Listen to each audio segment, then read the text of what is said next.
দাবা দুনিয়াকে এখন শাসন করছে ভারত। প্রথম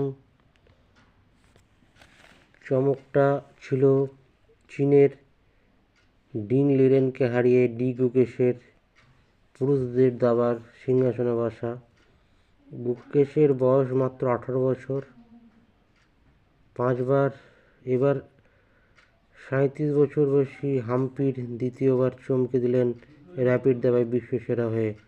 অন্ধ্রপ্রদেশের এক সময়ের বিস্ময় প্রতিভা, সবচেয়ে কম 15 বছর 1 মাস 27 দিন বয়সে গ্র্যান্ডমাস্টার হয়েছিলেন। র্যাপিড দাবায় তিনি অবশ্য দ্বিতীয়বার বিশ্বসেরা হলেন 2019 সালের পরে। 2024 সাল নিউ ইয়র্কে